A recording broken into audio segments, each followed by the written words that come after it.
Canada में high commissioner और consulates हैं उनको किस तरह के सिक्योरिटी थ्रेट्स वो फेस कर रहे हैं। हम इस सिचुएशन को रेगुलर बेसिस पे रिव्यू करते रहेंगे, इसकी समीक्षा होती रहेगी। किसी ਨੂੰ भी कनाडा तो वीजा नहीं मिलना इंडिया आने वास्ते। मैं समझदा है ये बड़ा ही रिग्रेसिव स्टेप है, बड़ा हार्श स्टेप है।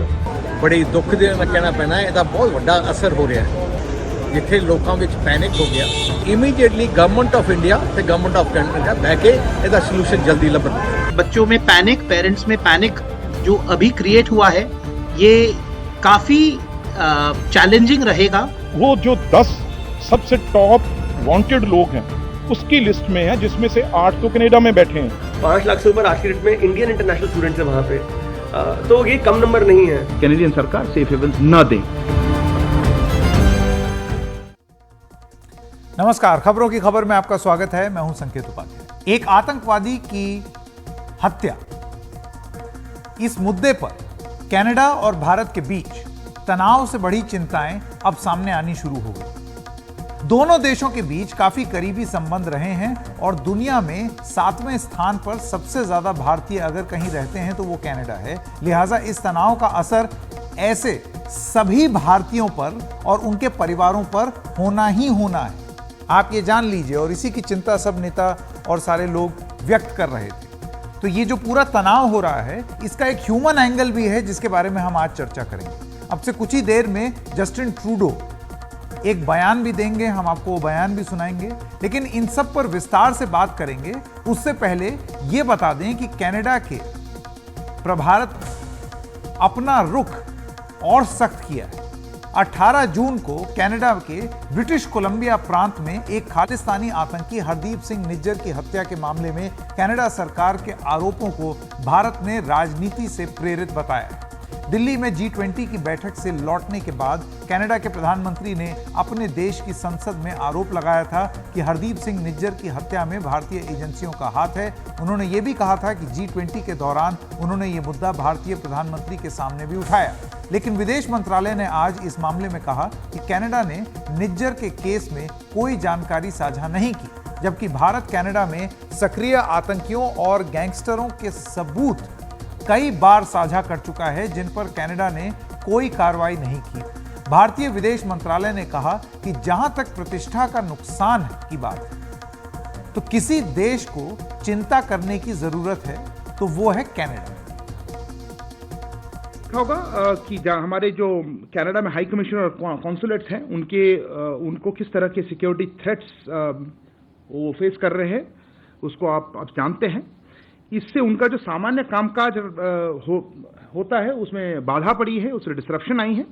इसीलिए हमारी हाई कमीशन और कॉन्सुलेट्स अब टेम्पररीली वीजा एप्लीकेशंस नहीं प्रोवाइड कर पा रही हैं। हम इस सिचुएशन को रेगुलर बेसिस पे रिव्यू करते रहेंगे, इसकी समीक्षा होती रहेगी। पर अभी के लिए ये सिक्योरिटी सिचुएशन जो कनाडा में और कैनेडियन गवर्नमेंट की इनएक्शन से रहा है, उसके लिए हम इसको अस्थायी रूप में हम इसको वीज़ा आवेदन का जो प्रोसेस है उसमें बाधा पड़ रही है और इसीलिए हमने उसको अभी उसको स्टॉप कर रखा है। इसके साथ ही भारत ने आज एक कदम और आगे बढ़ाते हुए कनाडा के नागरिकों के लिए वीजा सेवाएं अगले आदेश तक सस्पेंड कर दी। भारत ने इसके लिए ऑपरेशनल कारणों का हवाला दिया है। इसका मतलब यह है कि कनाडा के लोगों को फिलहाल भारत का वीजा नहीं मिल पाएगा। वहां सेफ हेवन्स दे रहे हैं कनाडा में, वहां पे हम चाहेंगे कि उनके कैनेडियन सरकार सेफ हेवन्स न दें और जिनके अगेंस्ट ऐसे टेररिज्म के चार्जेस हैं उनके ऊपर एक्शन ले और वहां आइदर उनके वहां एक्शन ले या हमें यहाँ जस्टिस फेस करने के लिए यहाँ भेजे। हम कह रहे हैं कि वहां पे जो एक्सट्रीमिस्ट हैं, जो टेररिस्ट हैं, जो ऑर्गेनाइज क्राइम पे इन्वॉल्व हैं, उनको हम चाहते हैं कि उस पर एक्शन लिया जाए। कैनेडियन गवर्नमेंट नहीं ले रही है और इनका जो एलिगेशंस है उस पर मैंने जैसे कहा कि हमारे पास कोई ऐसा कोई स्पेसिफिक इंफॉर्मेशन नहीं शेयर किया है। तो उसके बाद हमने फिर एक्शन जो लेना पड़ा सब इससे रिलेटेड है कि टेररिज्म पे एक्शन नहीं हो रहा है। कनाडा और भारत के रिश्तों में इस गिरावट का असर कनाडा में रह रहे भारतीय मूल के लोगों पर निश्चित ही हो। हमने भारत से पढ़ने के लिए जो छात्र गए हैं वहां पर उनकी एक बड़ी तादाद जो इस चिंता में है कि कनाडा के साथ तनाव कहीं उनके भविष्य के आड़े ना आ जाए। इस मामले को विस्तार से समझने से पहले कुछ आंकड़ों को जानना बहुत जरूरी है। जैसा कि हमने आपको पहले भी बताया है, दुनिया में 7वें स्थान पर सबसे ज्यादा भारतीय या भारतीय मूल के लोग कनाडा में ही रहते हैं। कनाडा में करीब 14 लाख लोग भारतीय मूल के हैं, जो वहां की करीब, आप ये समझिए कि 4 करोड़ की जो आबादी है उसके 3.7% है। कनाडा की पॉपुलेशन इतनी है। इनमें सिखों की आबादी करीब 7,70,000 है। भारत के पंजाब के बाद सबसे ज्यादा सिख आबादी कनाडा में ही। बीते 20 साल में कनाडा में सिख आबादी दोगुनी से ज्यादा हो चुकी है। पंजाब और हरियाणा के लोगों के लिए कनाडा सबसे पसंदीदा देश हमेशा से रहा है और 2022 में करीब 1 लाख भारतीय कनाडा के स्थायी निवासी यानी कि परमानेंट रेजिडेंट्स बन गए, पीआर जिसको कहते हैं। दोनों देशों के रिश्ते में आई गिरावट से कनाडा में रह रहे इन भारतीयों को चिंता होना स्वाभाविक है, जैसे कि हम बार बार कह रहे हैं। राजनीतिक दलों का कहना है कि भारत द्वारा वीजा सस्पेंड करने का असर कनाडा में रह रहे भारतीयों पर पड़ेगा जिनके परिवार भारत में रहते हैं। किसी को भी कनाडा तो वीजा नहीं मिलना इंडिया आने वास्ते। मैं समझदा है ये बड़ा ही रिग्रेसिव स्टैप है, बड़ा हार्श स्टैप है और ये फार रीचिंग कॉन्सिक्वेंसेस होने, क्योंकि सानू सब नू पता है कि वड्डी गिनती च पंजाबी बच्चे और पंजाबी फैमिलीज कैनेडा च सैटल्ड और उन्हां दे खुशी गमी दे प्रोग्राम, किसी दी फैमिली च कोई एमरजेंसी हो सकती है, कोई अनफॉर्चुनेट डेथ हो सकती है जिदे करके कोई भोग ते आ रहा है या परिवार दे ओल्ड पेरेंट्स की लोड़ है उहदे करके इत्थे आ रहा है और कोई बच्चियां दी एमरजेंसी हो सकती है, तो जे कोई आ ना सके आई थिंक ये बड़ा इनह्यूमन स्टेप मन्या जाऊगा। भारतीय लोग कनाडा की अर्थव्यवस्था में एक बड़ी भूमिका निभाते हैं।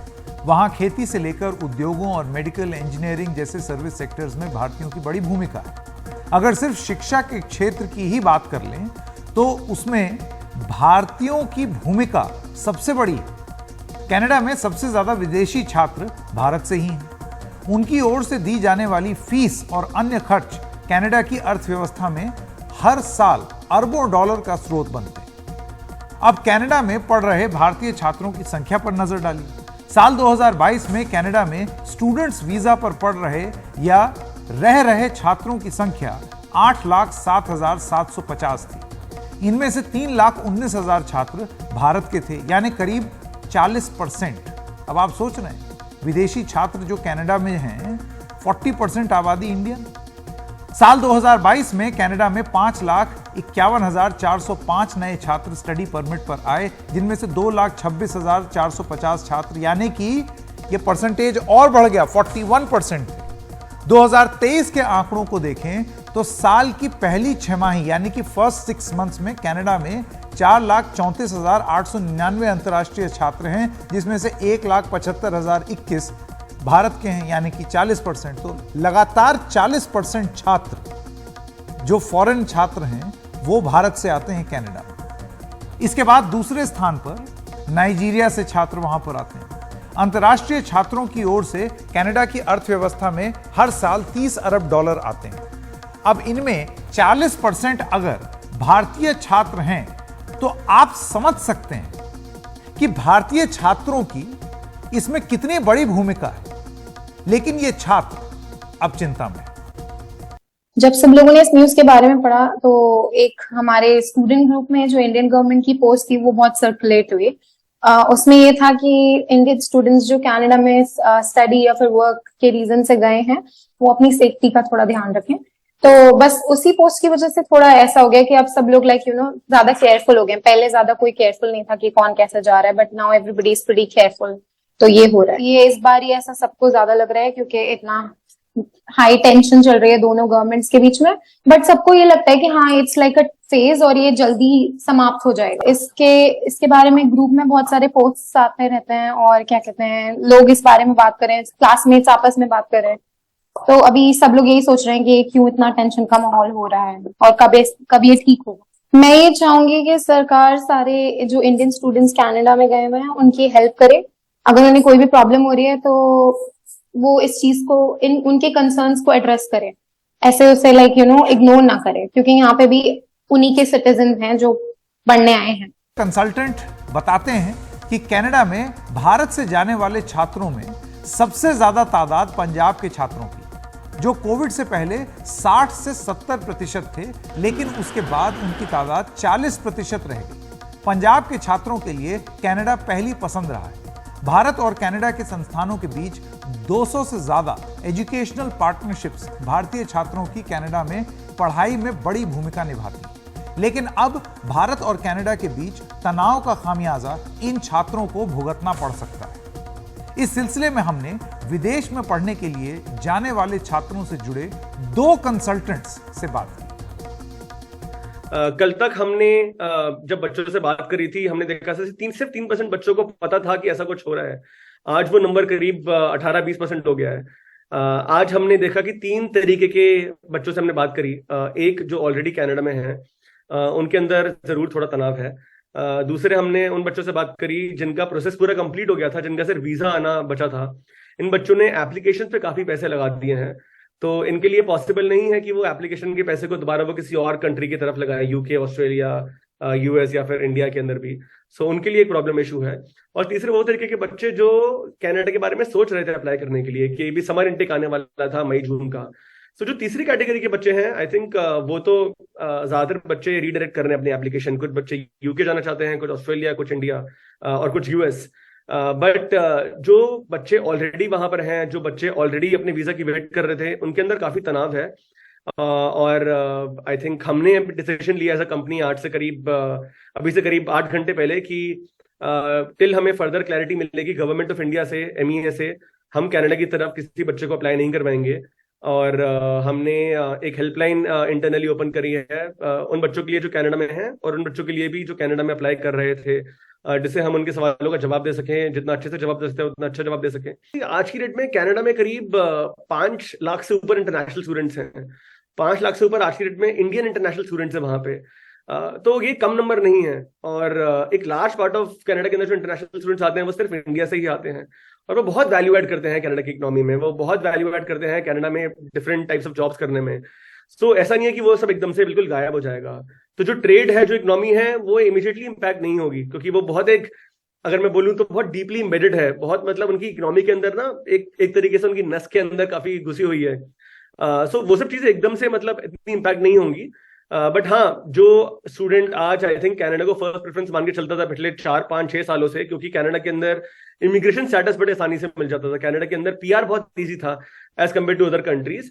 तो आई थिंक वो जरूर उसमें फर्क पड़ेगा। बच्चे यूएस को, यूके को, ऑस्ट्रेलिया को, बाकी कंट्रीज को एज एन ऑप्शन देखेंगे। पिछली बार हमने मेजर किया था, ये भी पिछली बार से इनफैक्ट पिछले साल से कंपैरिजन में करीब 4 गुना ज्यादा लोग के बीच पैनिक है।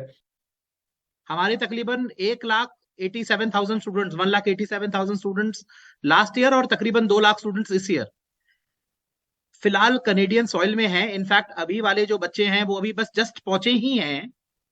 और ये पूरी की पूरी जो सिनारियो है पॉलिटिकल, जियोपॉलिटिकल, उसमें नहीं जाते हुए, सबसे पहले तो एडवाइस ये है कि बच्चों में पैनिक, पेरेंट्स में पैनिक जो अभी क्रिएट हुआ है, ये काफी चैलेंजिंग रहेगा।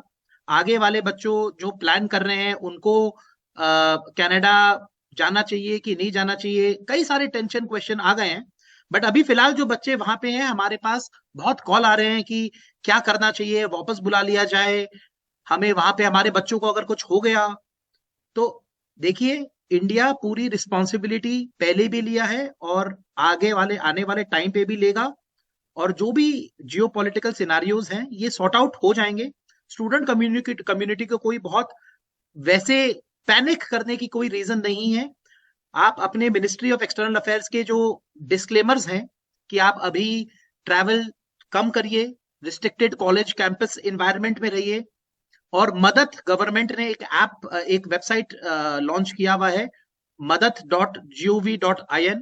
वहां पे जाएं, अगर कुछ आपको दिखता है या कोई चैलेंज लगती है, इमीडिएट आपको मिनिस्ट्री से सपोर्ट मिलेगा, इमीडिएट आपको कांटेक्ट कर लिया जाएगा। तो you are protected even if you are in Canadian soil. Punjab के पूर्व उप मुख्यमंत्री और अकाली दल नेता सुखबीर बादल का कहना है कि दोनों देशों के बीच तनाव का असर छात्रों पर सबसे ज्यादा हो सकता है। ਅੱਜ ਬਣ ਗਏ ਆ ਕੈਨੇਡਾ ਤੇ ਹਿੰਦੁਸਤਾਨ ਦੇ ਵਿੱਚ ਬੜੀ ਦੁੱਖ ਦੇ ਨਾਲ ਕਹਿਣਾ ਪੈਣਾ ਇਹਦਾ ਬਹੁਤ ਵੱਡਾ ਅਸਰ ਹੋ ਰਿਹਾ ਮੈਨੂੰ ਪਿਛਲੇ 2 ਦਿਨਾਂ ਦੇ ਅੰਦਰ ਹਜ਼ਾਰਾਂ ਕਾਲ ਆਏ ਆ ਪੰਜਾਬ ਦੇ ਵਿੱਚੋਂ ਵੀ ਕੈਨੇਡਾ ਵਿੱਚੋਂ ਵੀ ਜਿੱਥੇ ਲੋਕਾਂ ਵਿੱਚ ਪੈਨਿਕ ਹੋ ਗਿਆ ਕਿਉਂਕਿ ਹਰ ਸਾਲ ਹਜ਼ਾਰਾਂ ਨੌਜਵਾਨ ਬੱਚੇ ਕੈਨੇਡਾ ਪੜ੍ਹਨ ਜਾਂਦੇ ਆ ਬਹੁਤ ਲੋਕ ਆਪਣੇ ਫੈਮਲੀਜ਼ ਨੂੰ ਮਿਲ ਜਾਂਦੇ ਆ ਉੱਥੋਂ ਫੈਮਲੀਜ਼ ਇੱਥੇ ਆਉਂਦੀਆਂ ਤੇ ਹੁਣ ਇੱਕ ਪੈਨਿਕ ਹੋ ਗਿਆ ਕਿ ਪਤਾ ਨਹੀਂ ਹੋਊਗਾ ਕੀ ਸਾਡੇ ਬੱਚਿਆਂ ਦਾ ਕੀ ਹੋਊਗਾ ਕੀ ਅਸੀਂ ਵਾਪਸ ਆ ਸਕਾਂਗੇ ਇੱਕ ਇਮੇਜ ਜਾਰੀ ਹੈ ਕਿ ਸਿੱਖਾਂ ਨੂੰ ਟੈਰਰਿਜ਼ਮ ਨਾਲ ਜੋੜਿਆ ਜਾ ਰਿਹਾ ਵਿੱਚ ਬਹੁਤ ਗਲਤ ਹੈ ਤੇ ਆ ਜਿਹੜੇ ਇੰਪ੍ਰੈਸ਼ਨ ਗਲਤ ਜਿਹੜਾ ਬਣਾਇਆ ਜਾ ਰਿਹਾ ਇਹਨੂੰ ਇੱਕਦਮ ਇਹਨੂੰ ਸਟਾਪ ਕੀਤਾ ਜਾਏ ਤੇ ਇਮੀਡੀਏਟਲੀ गवर्नमेंट ऑफ इंडिया ਤੇ गवर्नमेंट ऑफ कनाडा बह के ਇਹਦਾ सॉल्यूशन जल्दी लभन। भारतीय छात्रों से जुड़ी चिंता में सभी दल शामिल हैं। इस सिलसिले में कांग्रेस सांसद रवनीत सिंह बिट्टू ने भी प्रधानमंत्री मोदी को एक खत लिखा है और भारतीय छात्रों की खातिर इस मामले में व्यक्तिगत दखल की मांग की। कल तो प्राइम मिनिस्टर साहब को लेटर जो लिखा है वो लिखा था जो पंजाब और देश के 7 लाख बच्चे वहां पे पढ़ रहे हैं जिनको आगे वीजा मिलना है अभी जिनको आगे पीआर मिलनी है उनके लिए बात की थी। और यहाँ बच्चे अभी एडमिशन यूनिवर्सिटीज में लेके बैठे हैं कॉलेजों में लेके बैठे हैं जिनके पेरेंट्स ने 20 लाख कहीं से उधार उठाया किसी ने जमीन बेची किसी ने घर बेच के अभी बच्चों ने जाना है तो पेरेंट्स और वो बच्चे यहाँ पे बहुत परेशान है अभी अब क्या बनेगा दोनों देशों के संबंध का क्योंकि जो वहां पढ़ रहे हैं उनकी अभी पढ़ाई बीच में है और जो यहां से गए नहीं वो यहां बैठे हैं। एक चीज ये हो गई जो कल सदन में प्राइम मिनिस्टर साहब जब वोटिंग हो रही थी तो मैं मिला था उन्होंने बुलाया था मुझे तो वहां पे जो बात हुई थी वो जो सबसे इंपॉर्टेंट बात है जो वहां पे पन्नू जो एक टेररिस्ट है और वो जो 10 सबसे टॉप वांटेड लोग हैं उसकी लिस्ट में है जिसमें से 8 तो कनाडा में बैठे हैं जैसे एक निज्जर था तो उसने ये कहा भी हिंदुओं को हम कनाडा में नहीं रहने देंगे तो ये सिखों को कहीं ना कहीं मिनॉरिटी को यहां पे डिवाइड करने की कोशिश की तो ये अश्योर किया। एक बात मैं कहना चाहता हूं हिंदू सिख गुरु नानक देव जी के टाइम पे से लेके इकट्ठे चलते आ रहे हैं इसको कभी भी कोई तोड़ नहीं सकेगा और पन्नू तेरे खुद सिर पे ना बाल है ना पगड़ी है ना तेरे मूछ है ना दाढ़ी है तू ये क्या बात करेगा। हमारे सहयोगी मोहम्मद गजाली ने पंजाब में ऐसे कई लोगों से बात की जो पढ़ने या अन्य कामों के लिए कनाडा जाना चाहते हैं या जिनके रिश्तेदार वहां रहते हैं। सुनते हैं उन्होंने क्या कहा। ज्यों-ज्यों कारपोरेट जगत का पसारा हो रहा है रोजगार का मामला यूनीवर्सल बनता जा रहा है। हर देशों के बच्चे एक दूजे देश च जाते हैं इंडिया चों भी कनेडा जाते हैं होरां देशों चों भी जाते हैं जिथे जिथे कोई रोजगार के साधन ने अपने रोजगार लिए जाते नेगे। ये जिहड़े नेगे ये जानबुझ के फर्ज करो इदां दीयां एजेंसियां कुछ क्रिएट कर रही प्रॉब्लम लोगों लई पार्टिकुलरली हिंदुस्तान की जिहड़ी सरकार है वो पंजाब नूं विशेष तौर पर निशाना बना रही है। उत्थे जाके कुछ रोजगार नाल डिवेलप हो जाते हैं फिर वो समझण लगते हैं सारा कुछ ज्यों ज्यों ये गल्लां नूं समझण लगते हैं फिर उन्होंने निशाना बनाउंदी है। इसे कांड चों यह निकलिया हुआ सारा मामला है और ये जिहड़ा नहीं इदां दा करना चाहिए ये लोगों के उत्ते बहुत बड़ा हमला है चाहे पंजाब का यूथ है जिहड़ा उत्थे गया हुआ है चाहे होर भी सूबे चों गया हुआ है। आप युवा हैं और कई पंजाब के युवा खबरों में इसलिए भी रहते हैं कि सबको आइल्स का एग्जाम देना है बाहर जाना है तो किस तरह की चिंता होती है ऐसी खबरें सुन के जो पिछले 2 दिन से चल रहा है इंडिया और कनाडा के बीच कि वीजा सर्विस बंद हो गया क्या कनाडा भी बंद करेगा यानी आपके दिमाग में क्या चल रहा है। हाँ जी ये जो वीजा सर्विस बंद किया है ना ये जरा सर नौजवानों ਨਾਲ ਧੱਕਾ ਹੋ ਰਿਹਾ ਹੈਗਾ। ਉੱਥੇ ਬਹੁਤ ਸਾਰੇ ਨੌਜਵਾਨ ਆਪਣੀ ਸਟੱਡੀ ਬੇਸ ਤੇ ਜਾਂਦੇ ਸੀਗੇ ਜੋ ਕਿ ਦੁਆ ਵਰਕ ਕਰਦੇ ਸੀਗੇ ਉੱਥੇ ਆਪਣਾ ਵਾਪਸ ਪੰਜਾਬ ਆਉਂਦੇ ਸੀਗੇ ਮੁੜ ਕੇ ਜੋ ਭਾਰਤ ਵਿੱਚ ਹੋਰ ਵੀ ਸੂਬਿਆਂ ਦੇ ਗਏ ਆ ਉਹ ਵੀ ਵਾਪਸ ਮੁੜ ਕੇ ਆਉਣਗੇ ਜੋ ਵੀ ਉੱਥੇ 5-4 ਸਾਲ ਮੁੰਡੇ ਨੌਜਵਾਨ ਕੰਮ ਕਰਦੇ ਆਪਣਾ ਸਟੱਡੀ ਕਰਕੇ ਆਉਂਦੇ ਆ ਉਹਨਾਂ ਦੇ ਮਾਤਾ ਪਿਤਾ ਇੱਥੇ ਆਪਣੇ ਪੰਜਾਬ 'ਚ ਰਹਿ ਰਹੇ ਆ ਭਾਰਤ 'ਚ ਰਹਿ ਰਹੇ ਆ ਇਸ ਕਰਕੇ ਉਹਨਾਂ ਦਾ ਵੀਜ਼ਾ ਜੋ ਵੀ ਇੱਧਰੋਂ ਭਾਰਤ ਨੇ ਬੰਦ ਕੀਤਾ ਜਾ ਰਿਹਾ ਜੇ ਕੈਨੇਡਾ ਦਾ ਵੀਜ਼ਾ ਬੰਦ ਹੋਣਾ ਤਾਂ ਉੱਥੇ ਜਾ ਕੇ ਸਾਨੂੰ ਔਖਾ ਹੋ ਜਾਣਾ ਨੌਜਵਾਨਾਂ ਨੂੰ ਵਾਪਸ ਮੁੜਨਾ ਇਸ ਲਈ ਇਹਨੇ ਸਾਰਾ ਧੱਕਾ ਕੀਤਾ ਹੈਗਾ ਨੌਜਵਾਨੀ ਨਾਲ ਜੋ ਵੀ ਕਾਨੂੰਨੀ ਕਾਰਵਾਈ ਲੜਦੇ ਜੋ ਵੀ ਪੀਐਮ ਨੇ ਕੈਨੇਡਾ ਦੇ ਨੇ ਜਸਟਿਨ ਟਰੂਡੋ ਨੇ ਬਿਆਨਬਾਜ਼ੀ ਕਰੀ ਸੀਗੀ ਇਹਨੂੰ ਇਲਜ਼ਾਮ ਲਾਏ ਸੀਗੇ ਭਾਰਤ ਸਰਕਾਰ ਤੇ ਉਹਦੇ ਸਬੰਧ ਵਿੱਚ ਇਹਨਾਂ ਨੇ ਆਪਦੀ ਕਾਨੂੰਨੀ ਲੜਾਈ ਲੜਨੀ ਸੀ। ਵੀਜ਼ਾ ਬੰਦ ਕਰਨ ਦੇ ਆਧਾਰ ਤੇ ਕੋਈ हल नहीं ਹੁੰਦਾ है। वैसे ऐसा नहीं है कि कनाडा के साथ तनाव का असर सिर्फ भारतीय छात्रों पर ही पड़ेगा। यह मामला कनाडा के लिए भी आर्थिक तौर पर काफी भारी साबित हो सकता है। दोनों देशों की आपसी व्यापार आप जानते हैं वो तो प्रभावित हो ही गया है, उसकी आशंका भी है। हालांकि यह कहना अभी जल्दबाजी होगी। भारतीय छात्र भी कनाडा की अर्थव्यवस्था में बड़ी भूमिका निभाते हैं। अभी थोड़ी देर पहले हमने आपको आंकड़े भी बताए, तो रेवेन्यू आता है ना भाई। दरअसल प्राइवेट कॉलेज कनाडा के नागरिकों से जितनी फीस लेते हैं उससे 3 से 5 गुना ज्यादा फीस भारतीय या अन्य अंतर्राष्ट्रीय छात्रों द्वारा दी जाती है। एक तरह से कनाडा का पूरा प्राइवेट कॉलेज सिस्टम इन अंतर्राष्ट्रीय छात्रों के पैसे पर ही निर्भर है।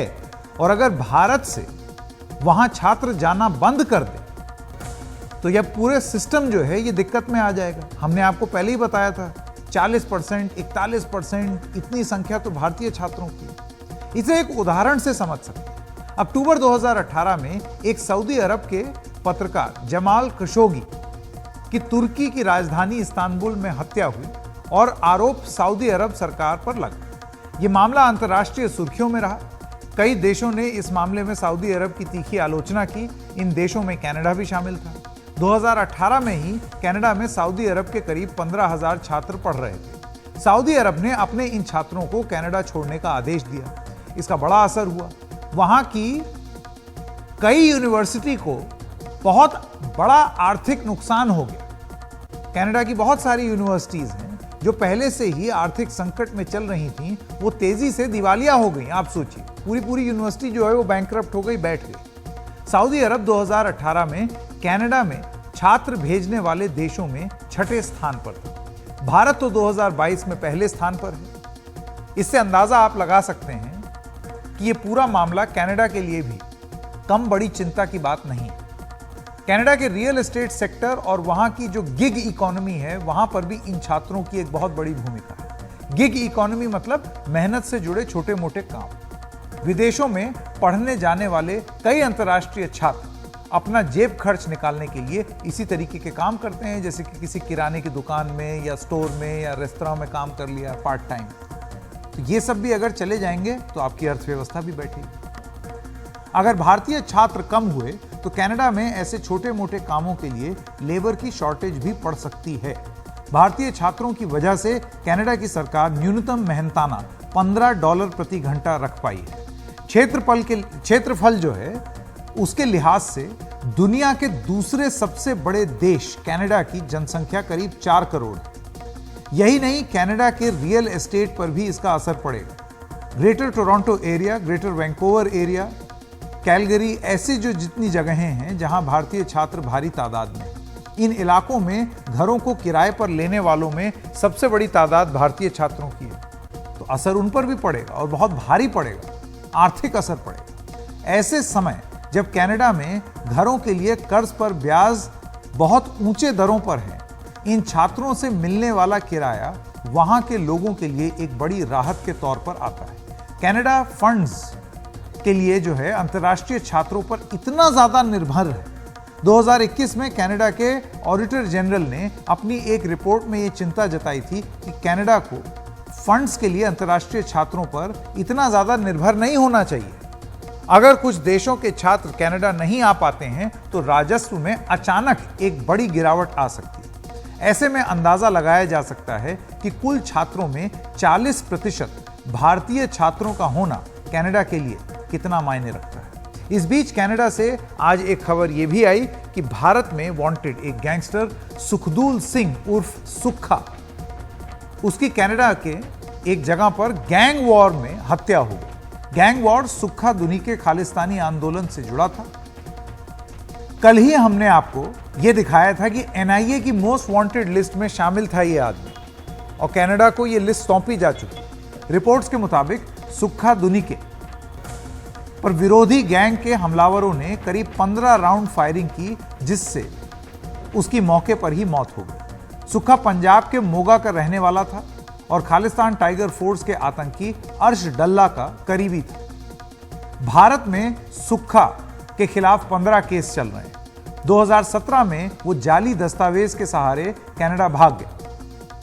जेल में बंद गैंगस्टर लॉरेंस बिश्नोई ने गैंगस्टर सुक्खा की हत्या की जिम्मेदारी ली। निज्जर की हत्या पर कनाडा के प्रधानमंत्री जो हैं जस्टिन ट्रूडो, उनकी प्रेस कॉन्फ्रेंस चल रही है और उन्होंने भारत पर आरोप लगाया है। वो कह रहे हैं पुख्ता वजह से भारत पर आरोप लगाया है, भारत जिम्मेदारी तय करे, ये उन्होंने आरोप लगाया है। हालांकि भारत ये चीज स्पष्ट कर चुका है, बहुत क्लियरली ये बात बोल चुका है कि कोई भी पुख्ता सबूत भारत के साथ शेयर नहीं किया गया।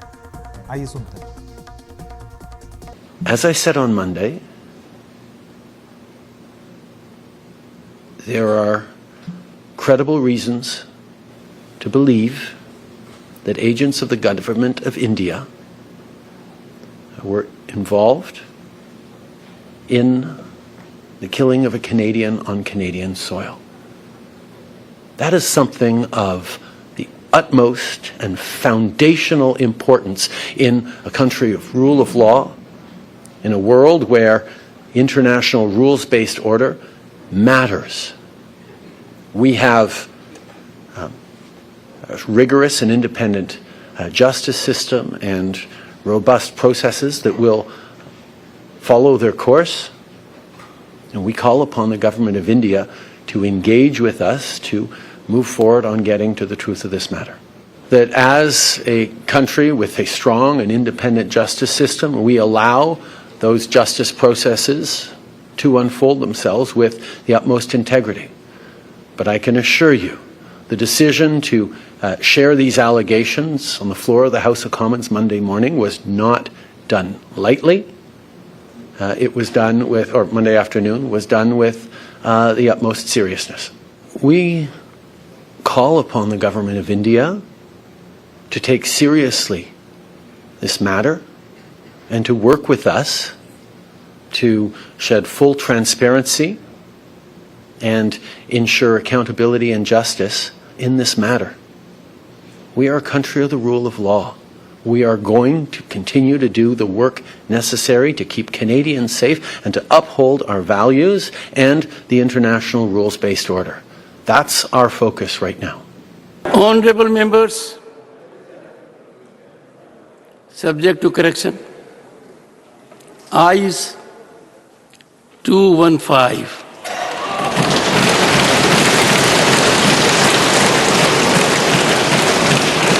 Noes 0. Abstention 0. The motion is adopted by a majority of the total membership of the House and by a majority of not less than 2/3 of the members of the House present and voting. A historic achievement. Congratulations.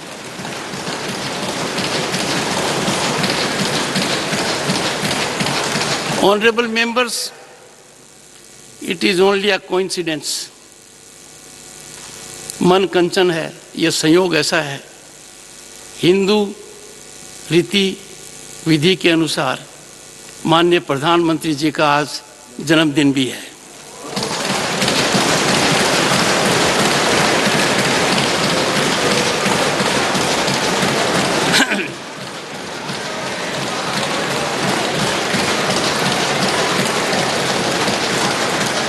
मैं उनको कोटि कोटि बधाई देता हूं।